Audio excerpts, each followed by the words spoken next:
အားလုံးပဲမင်္ဂလာပါခင်ဗျာရှိုင်း Audio Book Channel ကနေပြီးတော့ပြန်လည်ကြိုဆိုလိုက်ပါတယ်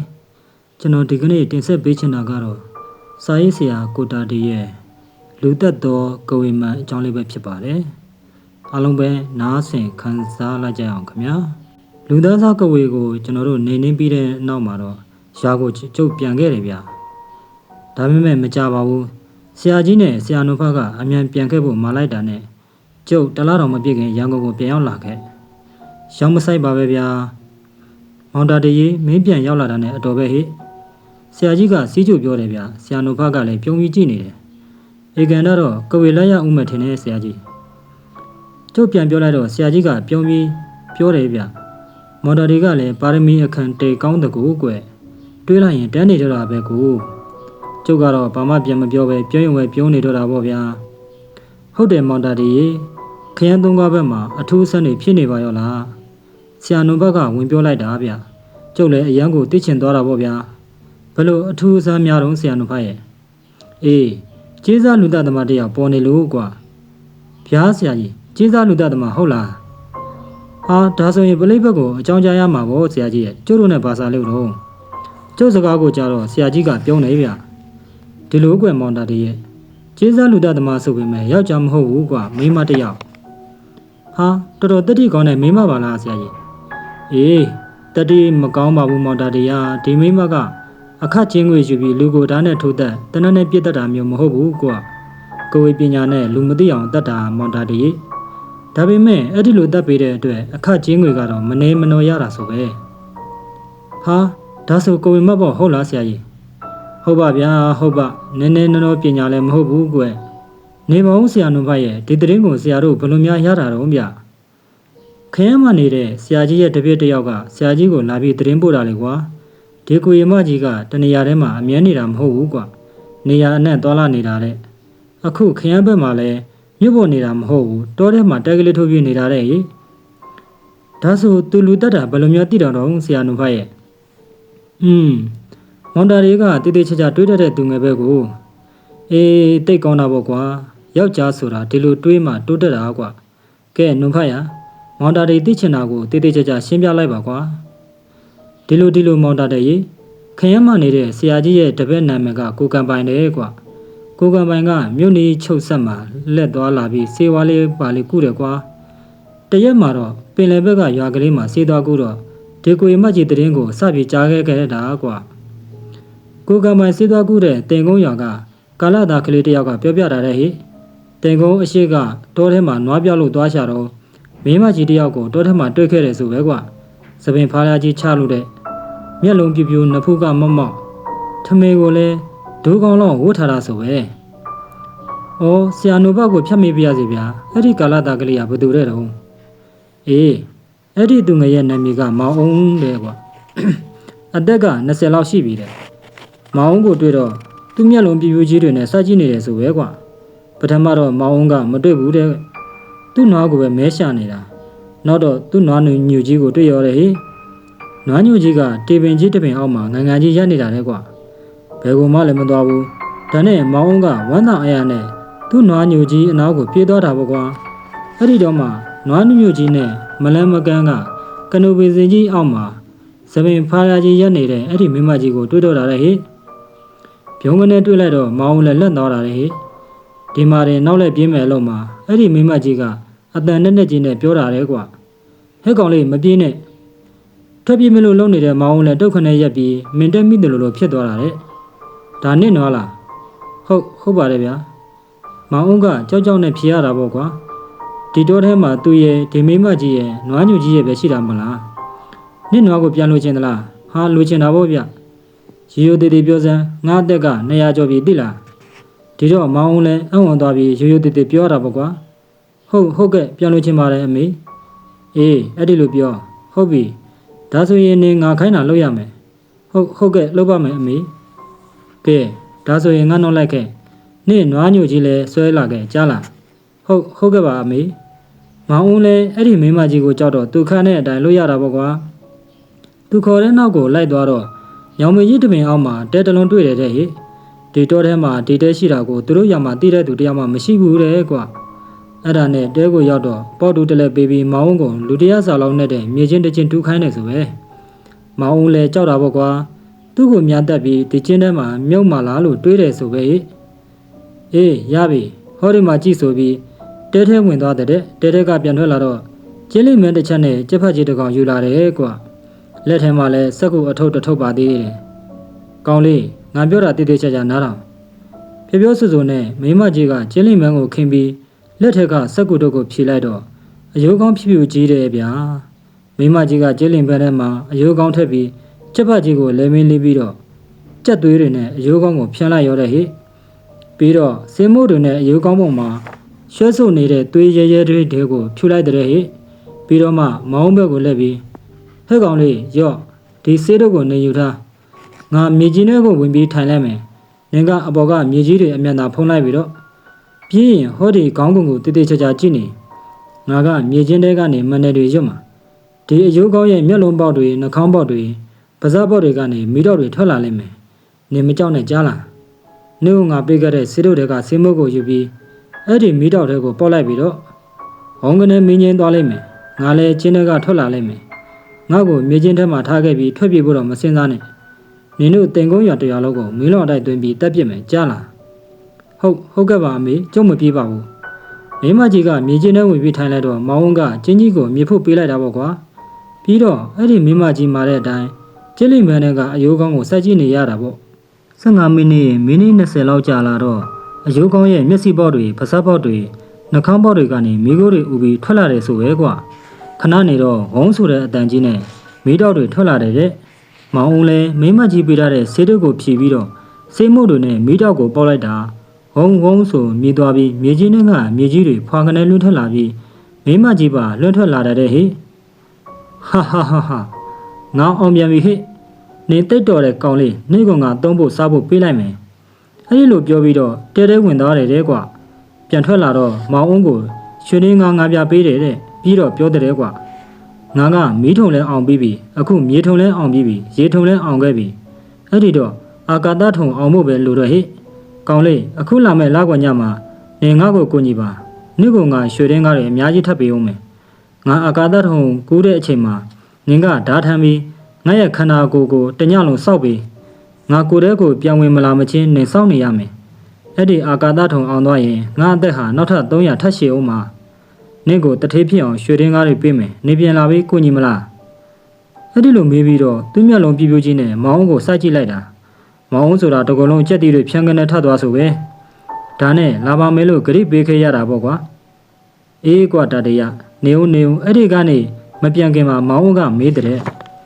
အမေကရွှေရင်းကားတွေဒီလောက်ချမ်းသာရတာနဲ့ဒီတောကြီးထဲမှာဘာလို့လာနေရတာလဲဓမြတွေတတ်တော်မကြောက်ဘူးလားဟဲ့ကောင်လေးရဲ့ငါကကဝေဟဲ့ငါ့ကိုလူတွေတတ်လို့မရဘူးငါ့ကိုတတ်ဖို့နေနေတတ်တာငါ့ရင်နာကိုတော့ကတ်လို့မရဘူးသိလားဩဒီလိုလားဒါတဲ့အမေမှာဒီရွှေရင်းကားတွေအများကြီးဘယ်လိုရထားတာလဲအေးငါကကဝေလေငါမှကဝေကြီးမလို့ခေါ်တဲ့မော်စင်ရင်ထားတဲ့မန်တစ်ချက်ရှိတယ်ဟဲ့ကောင်လေးရဲ့တထွေးတွေအရာရှိတွေတယောက်နဲ့တယောက်စီးပွားပြန်တဲ့အခါအာနာပြန်တဲ့အခါမနိုင်လို့ရှိရင်တယောက်ကိုတယောက်တက်ပြစ်ကြတယ်အဲ့ဒီအခါမှာလူချင်းတက်တော့အမှုပေါ်မှာဆိုလို့ငါ့ကိုစုံစမ်းပြီးတက်ကလေးလာကြတာပြီးတော့ရွှေရင်းကားတွေပေးပြီးသူတို့တက်ချင်တဲ့လူရဲ့ဓာတ်ပုံကိုပြပြီးငါ့ကိုကိုယ်ရင်ပညာနဲ့တက်ခိုင်းတာအဲ့ဒီအတွက်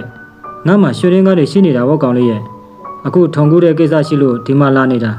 ဒါတွေပြီးရင်ရန်ကုန်ကတထေးတယောက်အတွက်သူ့ပြန်ပဲတယောက်ကိုငါသွားတက်ပေးရအောင်မှာအမေလူကိုမှန်နဲ့တက်လို့ရလို့လားရတာဘောဟဲ့တက်မဲ့လူရဲ့ဓာတ်ပုံကိုတေးသေးချာချာစကြည့်ပြီး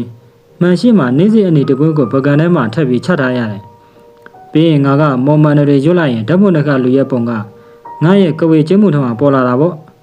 ့ငါကနေစီပန်းနဲ့အဲ့ဒီမှန်တဲ့ကရုပ်ပုံကိုကောက်ပေါက်လိုက်ရုံပဲဟဲ့ကောင်းလေးရဲ့အဲ့ဒီပေါက်လိုက်တဲ့ပန်းညိုးရင်အဲ့ဒီလူညိုးရမယ်အဲ့ဒီပန်းချောင်းရင်အဲ့ဒီလူလည်း6တွေ့လာရမယ်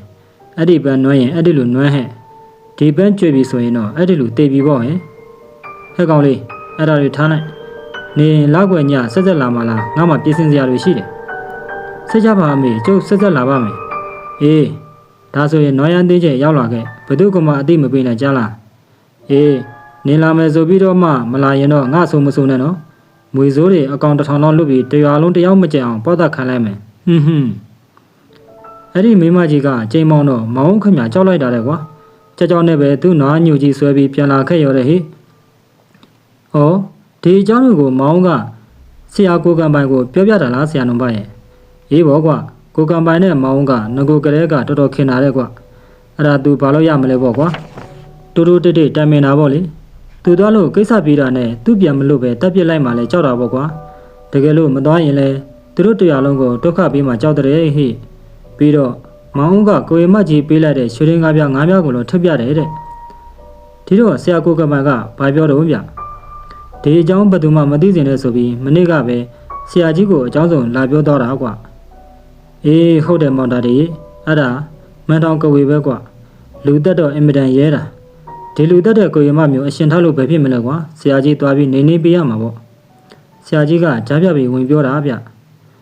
ဟာတပွဲတလဲတော့နွေရဦးမှာဘောလို့ကျုပ်ကပြောလိုက်တော့ဆရာကြီးကဆက်ပြောတယ်ဗျ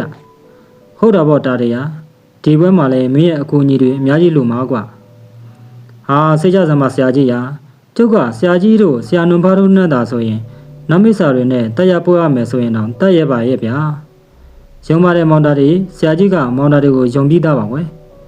်လောက်ွယ်နေမတိုင်ခင်တရက်အလိုမှာတာတေတို့ခရမ်းသုံးခေါက်ကိုရောက်လာခဲ့ကြတယ်ခရမ်းကကိုကမိုင်ကိုခေါ်ပြီးမှလက်ကွယ်နေညနေမှာတင်ကုန်းကိုထွက်ခဲ့ကြတာဗျတင်ကုန်းကိုရောက်တော့နွားရန်သွင်းချိန်ပေါ့ဗျာဆရာကြီးကတမင်ကိုချိန်ဆက်ပြီးထွက်လာခဲ့တာဗျကိုရီမကြီးကိုဆရာကြီးကရှော့မတွက်ဘူးဗျတသက်လုံးသူတက်ထားတဲ့ကဝေပညာနဲ့ကျေးဇူးလူသက်သမားလုပ်ခဲ့တဲ့ကိုရီမကြီးဟာကျွတ်တို့လာတာကိုလည်းကြိုသိနိုင်တယ်လို့ဆရာကြီးကပြောတယ်ဗျတင်ကုန်းရောက်ချင်းပဲကိုကမိုင်ကမောင်အုံးကိုခေါ်တွေ့တယ်မောင်အုံးကဆရာကြီးကိုကြော့ပြီးတော့သူတွေ့ကြုံခဲ့တဲ့အဖြစ်အပျက်တွေကိုပြောပြတယ်ဗျကဲမောင်အုံးမင်းသွားရမယ့်အချိန်ရောက်အောင်သာသွားဘာမှမကြောက်နဲ့ဆရာကြီးတို့ကမင်းနဲ့ခက်လန်လန်ကလိုက်လာခဲ့မယ်မင်းကသူခန်းတဲ့အတိုင်းသာလှုပ်ပေးလိုက်အချိန်ရောက်တာနဲ့ဆရာကြီးတို့မင်းစီကိုလာခဲ့မယ်ဟုတ်ကဲ့ပါဆရာကြီးမောင်အုံးကပစိုးလေးတစ်ထည်ခေါင်းပေါင်းပြီးတောထဲကိုဝင်သွားတယ်ဗျဆရာကြီးရဲ့ဆရာနုံဖတ်ရဲ့ကိုကံမရဲ့ကျုပ်ရဲ့မောင်အုံးရဲ့နောက်ကနေခက်ခက်ကလိုက်ခဲ့ကြတာဗျဟောတွေ့ပြီဗျကိုရင်မကြီးနေတဲ့တဲကလေးဗျမောင်အုံးတဲကိုဝင်သွားပြီဗျကျုပ်တို့ကခက်လန်လန်ကတိမင်ကြီးတွေနောက်မှာပုံနေကြရတယ်အားလုံးရဲ့မျက်လုံးတွေကတော့တဲကလေးကိုပဲကြည့်နေတာဗျခုထိတော့ဘာမှထူးခြားခြားမရှိသေးပါဘူးတဖြည်းဖြည်းမောင်လာပြီဗျဒါပေမဲ့တဲကလေးထဲမှာဘာမှမထူးခြားသေးပါဘူးဗျာတဖြည်းဖြည်းနဲ့တင်ကုန်းရွာလေးဘက်ကခွေးဟောင်တန်တွေတိတ်ဆိတ်လာတယ်ဗျတက်ကြီးတကောင်ချခြင်းကြက်တွန်တန်တွေကိုခက်တက်ကြားလိုက်ရတယ်ဗျည9 နာရီလောက်တော့ရှိပြီပေါ့ဗျာဟာမီလုံးကြီးဗျမီလုံးကြီးကျုပ်ကလေတံကလေးနဲ့ပြောလိုက်တာဗျကိုရီမကြီးနေတဲ့တဲကလေးရဲ့ခေါင်းမူးပေါ်မှာမီလုံးကြီးတစ်လုံးဗျခေါင်းမူးနဲ့မထိတိတိကလေးရွေ့နေတာဗျဆရာကြီးနဲ့ဆရာတော်ဘက်ကအตาကလေးကြည့်နေကြတယ်ဆရာကြီးကလေတံကလေးနဲ့ပဲပြောတယ်ဗျတော်တော်ကိုမော်အစိမ့်မြင့်တဲ့ကဝေကွာအဲ့ဒါကဝေမီလို့ခေါ်တယ်နည်းနည်းမှမလို့ကြနဲ့နော်တွေ့တော်လို့ကတော့အသေးပဲတိလားဆရာကြီးပြောတော့မှကြိုးဖြစ်ကြောက်လိုက်တာဗျာချက်တီးတွေတောင်ထပ်သွားတယ်ဗျမီလုံးကြီးကကြီးနေရင်မှပဲတဖြည်းဖြည်းကြီးလာတယ်ဗျစာတွေးစားကချင်းလုံးလောက်ရှိပေရှိတာဗျအခုတော့တပည့်လုံးလောက်ရှိနေပြီဟောခေါင်းမူးနဲ့တတော်လောက်အောက်ကမှာနှိမ့်လိုက်မြင့်လိုက်လုံးနေတယ်ဗျပြန်တက်သွားပြီဗျတစ်ပင်တွေအပေါ်မှာဝဲနေတာဗျတိမ်မြင့်ကြီးမဟုတ်ဘူးငြင်နေကြနော်အဲ့ဒါရန်သူရှာနေတာကွသူ့နေရာမှာရန်သူကင်းရလာလို့ရှာနေတာဘာဖြစ်လို့လဲဆိုတော့တဲထဲမှာသူ့ခန္ဓာကိုယ်ကိုထားခဲ့ရတာလေရန်သူကိုသာတွေ့လို့ကတော့အတေတမှာလည်းဟိဆရာကြီးစကားဆုံးတဲ့အချိန်မှာပဲမီးလုံးကြီးကတောအုပ်အပေါ်မှာဝဲပြက်နေရကနေအနောက်ဘက်ကိုပြန်သွားတယ်ဗျဟာပြန်လာပြန်ပြီဗျနောက်တစ်ခါသူ့တဲဘက်ကိုနှိမ့်ဆင်လာပြန်ပြီဗျအောင်မေတဲကိုတပတ်ပတ်ပြီးပြန်နေတာဗျဟောပြန်တက်သွားပြန်ပြီဒီတစ်ခါတော့စိတ်ချသွားပြီထင်တယ်ဗျတစ်ပင်တွေပေါ်မှာဝဲနေရင်ကနေပြန်သွားပြီဗျဒီတစ်ခါတော့အရှိဘက်ကိုပြန်သွားတာဗျကျတို့ဆရာတပည့်တွေလောက်တော့မလောက်ကြပဲစောက်ကြည့်နေတာဗျဒီတစ်ခါတော့ကိုရီမီလုံးကြီးပြန်မလာတော့ဘူးဗျနိုင်ဝက်လောက်တောင်ရှိပြီဗျကဲသွားကြစို့ဟိတဲထက်မှာမောင်းတော့ကပေကိုဆောင်လုံးနေရပြီပေါ့ဆရာကြီးကရှေ့ကသွားတယ်ဗျကျတို့ကဆရာကြီးနောက်ကလိုက်ခဲ့ကြတယ်တဲကအတော်ကလေးတော့ကျဲသားဗျအိမ်လယ်ခန်းမှာကိုရီမကြီးရဲ့ကိုကစန်းစန်းကြီးဗျဘေးမှာတော့မောင်းကဓာတ်ချစ်တစ်ချောင်းကင်ပြီးစောင့်နေလို့ပေါ့ဗျာဘလို့လဲကွာမောင်းရဲ့မင်းတော်တော်ကြောက်နေပြီလားကိုကံမန်ကမေးတာဗျမောင်းကစိတ်ပြတ်တဲ့ပုံစံနဲ့မပြောပါနဲ့တော့ဆရာကိုကံမန်ရဲ့စိတ်ပြတ်ရုံတင်ပဲကမလဲကြောက်လိုက်တာလည်းမပြောပါနဲ့တော့မကြောက်ပါနဲ့တော့ကွာကိုရီမကြီးသွားပါပြီကွာဟင်ဆရာတို့တွေ့လိုက်လို့လားဟာတွေ့ပါပြီလားမောင်ရဲ့မီလုံးကြီးပြန်ထွက်သွားတာကွာ တော်တော်နဲ့သွားတာမဟုတ်ဘူးဒီပေါ်မှာဝဲနေသေးတာဟာမီလုံးကြီးဟုတ်လားအခုကျွန်တော်ဘာလို့ရမလဲဆရာတော်တော်ကြာလို့ကိုရမကြီးပြန်လာရင်ကျုပ်ကိုတတ်မှာနော်ဆရာကြီးကမောင်ကိုကြည့်လိုက်ပြီးကဲမောင်နဲ့မောင်ကန်ပိုင်ရွာပြန်ကြပြီတော့မောင်ကန်ပိုင်ကမောင်ကိုတေးသေးချာချာဆော့ချော့ပြီးအိမ်ရောက်ပို့ပေးလိုက်ပါကွာအဲ့ဒီဓာကြီးပါယူသွားကြမောင်ကြီးဘာမှမကြောက်နဲ့ဟိမင်းဘာမှမဖြစ်စေရဘူးဆရာကြီးတောင်းယူတယ်ဆရာကြီးကအမိတ်အတိုင်းကိုကမန်နဲ့မောင်နှစ်ယောက်သာဓာတ်တလက်ထမ်းပြီးပြန်သွားကြလေရဲ့ပြုဒီတော့မှဆရာကြီးကပြောတယ်ဗျတေးသေးချာချာကြည့်နော်ဗျမင်းတို့ဓာမျိုးကိုတွေ့ရခဲ့တယ်ကွာဒါကဝေထုံကူးနေတာပေါ့တရုတ်ကြီးကဒီမှာကြံနေတာလေနန်ကတခြားမှာရောက်နေတာကွာအဲ့ဒီနန်ကလည်းသူ့ရဲ့ဒီရုပ်အတိုင်းပဲရှိနေတာပညာစကားနဲ့ပြောရရင်တော့ဒါကရုပ်ကြံကြီးပေါ့ကွာအတွင်းကယုံနုကနန်နဲ့အတူတူထွက်သွားပြီးသူ့ကိစ္စတွေပြီးလို့ပြန်လာတော့မှဒီရုပ်ကြံကြီးတဲ့ကိုပြောင်းဝင်လာတာကွာအဲ့ဒီယုံနိကပြန်လာတဲ့အခါကျွန်တော်တို့အနေနဲ့တွေ့နိုင်မှာလားဆရာကြီးဆရာနုဘကမေးတယ်ဗျဒီတော့ဆရာကြီးကပြောတယ်ဟာဘယ်မြင်နိုင်မလဲနုဘရဲ့ယုံနုဆိုတာယုံနုအချင်းချင်းပဲမြင်နိုင်တာကွာတို့လိုရုပ်ကြံတဲ့နေတဲ့သူတွေကသူတို့ကိုမမြင်နိုင်ဘူးအေးဒါပေမဲ့ယုံနုတွေကတော့တို့လိုရုပ်ကြံတွေကိုမြင်ရတယ်ကွာဆရာကြီးကျုပ်တခုမေးပြရစီဗျာကျုပ်ကလည်းသိချင်တာကိုမျိုးသိမထားနိုင်နဲ့မေးလိုက်မိတာဗျဟာမေးပါမောင်တာလေးဘာမှသိချင်လို့တော့ကွဟုတ်စိုးစိုးကကျုပ်တို့မြင်လိုက်တဲ့မီးလုံးကြီးကဘာများလဲဆရာကြီးအဲ့ဒါလေးမောင်တာလေးရဲ့ကိုရမကြီးရဲ့ဟောဒီရုပ်ကြံကိုထဲကထွက်သွားတဲ့ယုံနုလေအဲ့ဒီယုံနုနဲ့အတူတူဝိညာဉ်ပါသွားတာပေါ့သူ့ရဲ့ယုံနုအရွယ်တေးသေးလေးလှုပ်ထားတာလေကွာဒါမှသူသွားချင်ရကိုလက်ခနဲ့သွားလို့ရမှာပေါ့ပြီးတော့အပေါက်တေးသေးလေးတွေကိုလည်းသူဝင်နိုင်ထွက်နိုင်တာပေါ့ကွာအဲ့ဒီယုံနုရဲ့ဘေးမှာထွက်နေတဲ့အလင်းရောင်ကအနီရောင်လေးမောင်တာလေးရဲ့ဆရာကြီးတို့ကကိုရမကြီးရဲ့ယုံနုကိုမတွေ့ရပေမဲ့သူ့ဘေးမှာဖြာထွက်နေတဲ့အနီရောင်ကိုတော့မြင်နေရတယ်လေဒါကိုတွေ့တော့လူတွေကမီးလုံးကြီးတို့ထင်ရတာပေါ့ကွာတကယ်တော့ဒါဟာဆုံးတွေကိုဝေရဲ့ကိုတဲကထွက်ခွာလာတဲ့ယုံနုပေါ့ဩတီလူကိုကြောပြည့်ဒါတွေအခုမှပဲကြားဘူးတော့တယ်ဗျာကျုပ်ကတန်းတော်ပြောလိုက်တာဗျဟာဟိုမှာဆရာကြီးဟိုမှာဆရာနုဘကအလန်းတကြားပြောပြီးတရဲ့အရှိကန်ကနေရန်ကိုထိုးပြတယ်ဗျဘာတော့နုဖတ်ရဲ့မှန်လေးဆရာကြီးမှန်ဆရာကြီးရောကျုပ်ရောဆရာနုဘပြောတဲ့နေရာကိုလမ်းကြည့်လိုက်မိတယ်ဗျဟာဟုတ်ပါရဲ့ဗျာစောစောကဒါကိုကျုပ်တို့မတွေ့ဘူးဗျလူတရလောက်မြင့်တဲ့မှန်ချက်ကြီးဗျဘေးမှာကနုတ်ပန်းတွေဖော်ထားတဲ့ဘောင်နဲ့ခွေနေဗျကြည့်ရတာတော့တော်တော်ကိုရှေ့ကျတဲ့လက်ရလို့ဒါကျုပ်တော့ထင်နေဗျမန်ပေါ်မှာပိဿအနဲ့တစနဲ့ဖုံးထားတာဗျမန်ရဲ့ပြက်ကတော့နှစ်ပေခွဲလောက်ရှိမှတင်တယ်ဟာဟုတ်တာပဲကွာအဲ့ဒါကဝေကျေးမွန်လို့ခေါ်တဲ့မန်ချက်ကြီးပဲဟိအဲ့ဒါချင်းနဲ့လူတက်တာကွာဒါကြောင့်မန်ထောင်ကဝေလို့ခေါ်ကြတာပေါ့မန်နံရွပြီးမန်ကိုအယုံစိုက်ကြည့်လိုက်တာနဲ့သူတက်မဲ့လူရဲ့ပုံကဒီမန်ကြီးပေါ်မှာခောက်ဝါပေါ်လာတယ်ကွာသူရှိမှဘကန်တစ်ချက်နဲ့နေစီပန်းတပွင့်ထက်ထားတယ်ဆိုပဲအဲ့ဒီပန်းကလည်းတိတိကျကျစီရင်ထားတဲ့ပန်းပေါ့မန်ကိုစိုက်ကြည့်နေတော့မှခောက်ဝါမြင်နေရတဲ့လူပုံစံတစ်ချက်မှထင်ထင်ရှားရှားပေါ်လာရောတယ်ကွာအဲ့ဒီချိန်မှာဘကန်တွေကပန်းကိုယူပြီးမန်ကိုပေါက်လိုက်ရုံပဲတဲ့ဟိအဲ့ဒီပန်း6နံပြီးကြွကြသွားခြင်းမှာမန်တမ်းမှာပေါ်လာတဲ့လူလေတည်တာပဲတဲ့လူကြံရှင်တဲ့လူကသူတို့ကိုရွှေရင်းကားပြားတွေပေးရတယ်တဲ့ဗျာဒါကြောင့်ဒီကိုရမကြီးကမောင်ဝန်းကိုရွှေရင်းကားပြားတွေပေးလိုက်တာပေါ့ကွာမန်ထောင်ကဝေဆိုတာအင်မတန်ကိုကြောက်စရာကောင်းတာဟိဆရာကြီးပြောတာနဲ့တင်ကျုပ်ကတော့ကြောချမ်းလာပါပြီဗျာဘာကြောက်စရာရှိလဲမော်တာတွေရဲ့ဆရာကြီးတို့ကဒင်းကိုရှင်းပြရမှာပဲပေါ့ဒီလိုမှမရှင်းရင်အသက်ရာချီပြီးဒီကိုရမကြီးကလူတွေအများကြီးကိုထပ်ပြီးတတ်နေဦးမှာမဟုတ်လားဟုတ်ပါတယ်ဆရာကြီးကျုပ်ဘယ်လိုကိုညီရမလဲဆိုတာပြောပါကျုပ်ပြောလာတော့ဆရာကြီးကခေါင်းညိပြီးကဲနုံဖတ်နဲ့မော်တာတွေခဏလောက်နောက်ဆုံးနေပြီးတော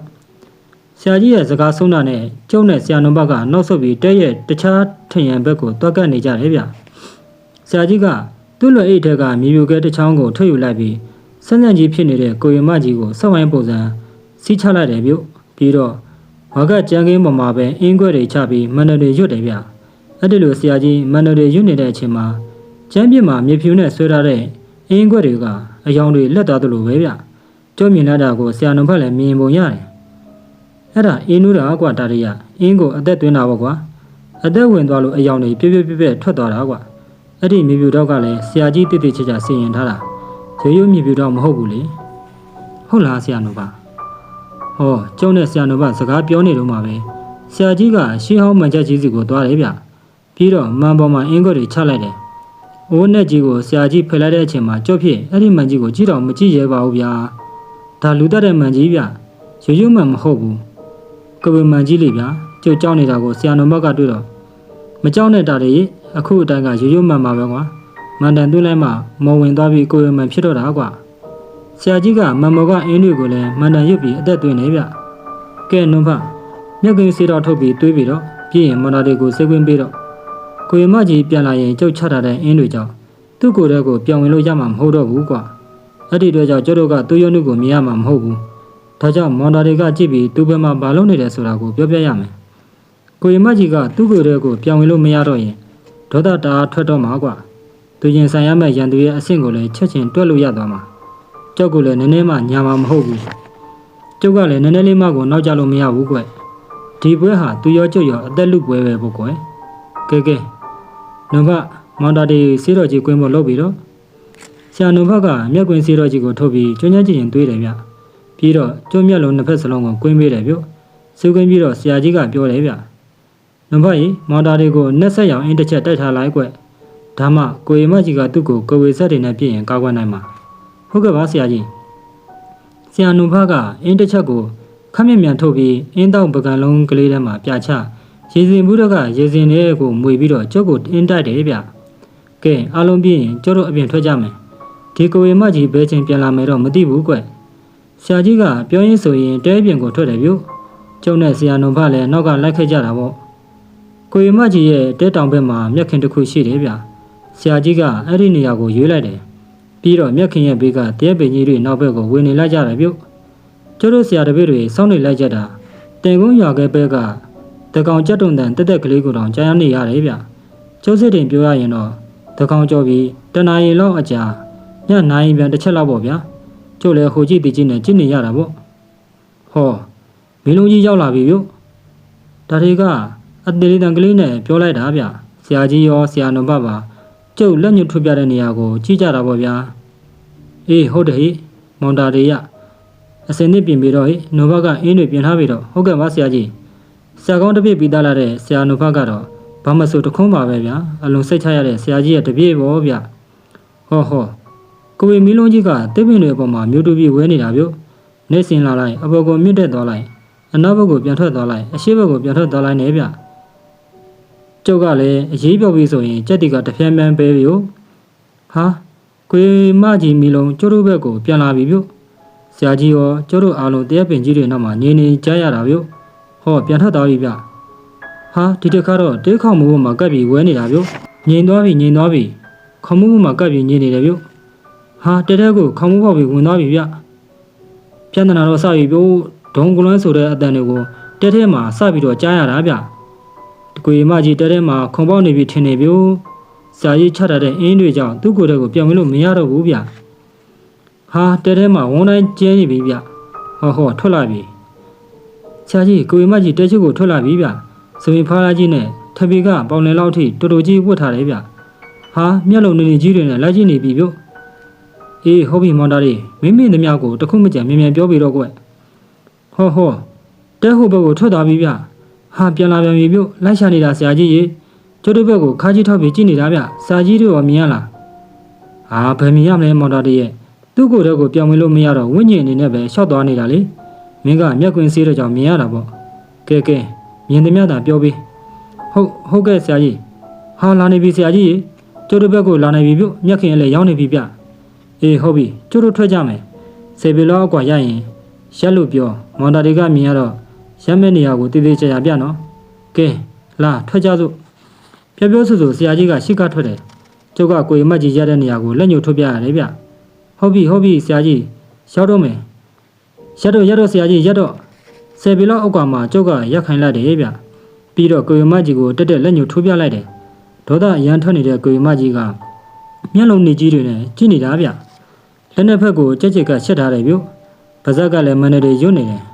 ဟာလက်နှစ်ဖက်ရှက်ထားတဲ့နေရာကကိုဝေစက်တွေထွက်လာပြီဗျမြင်ရတဲ့မော်တာတွေရဲ့အဲ့ဒီစက်တွေကိုတော့ဆရာကြီးမြင်ရတယ်မင်းအသာနောက်ဆုံးနေတော့ဆရာကြီးကပြောဆူနဲ့သူ့လက်နှစ်ဖက်ကိုကြက်ကရှက်လိုက်တယ်ဗျလက်ကဝတ်နေရာမှာလက်နှစ်ဖက်ရှက်ထားတာဗျပြီးတော့မန်နာရွတ်တယ်ဗ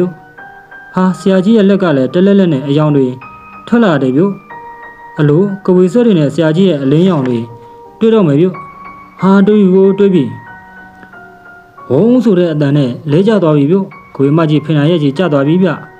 ဟောပြန်ထားလိုက်ပြီဆရာကြီးရေဟာသူ့ပါးစပ်ကိုအကြက်ကြီးခါထားတယ်ဗျယင်းဟုတ်လားတားတယ်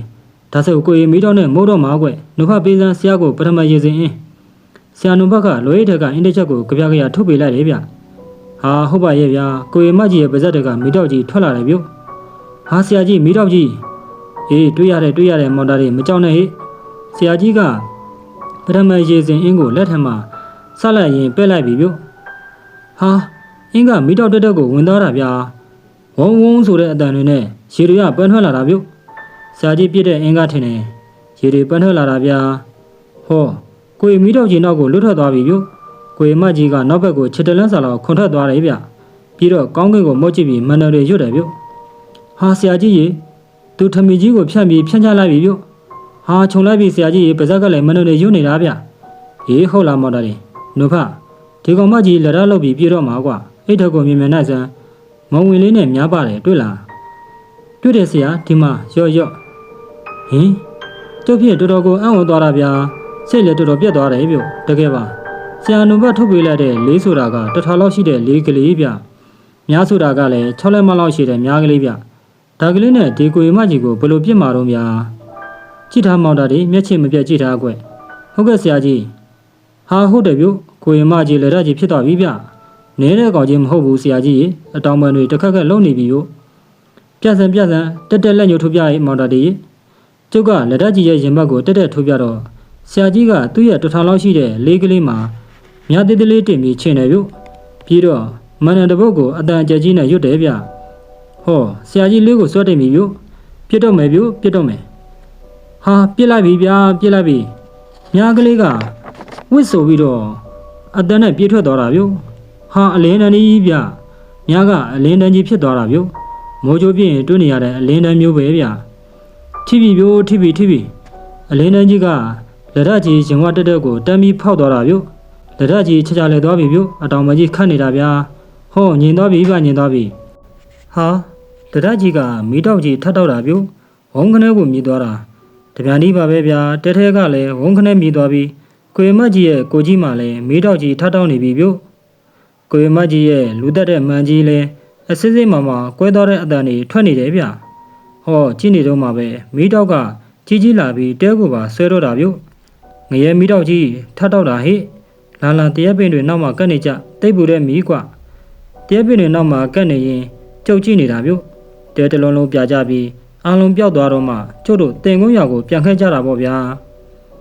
လူသက်တဲ့ကဝေမန်ကတော့ဒီမှာပဲနှိကုံချုပ်ပြီပေါ့ဗျာနောက်တစ်ပတ်မှာတော့ဂူအောင်ကဝေဆိုတဲ့ဝတ္ထုကိုစောင့်မြရင်အားပေးကြပါဦးခင်ဗျာကျွန်တော်ရဲ့ channel လေးကိုလည်း like and subscribe လုပ်ဖို့မမေ့ပါနဲ့နော်အားလုံးကိုကျေးဇူးတင်ပါတယ်ဗျာ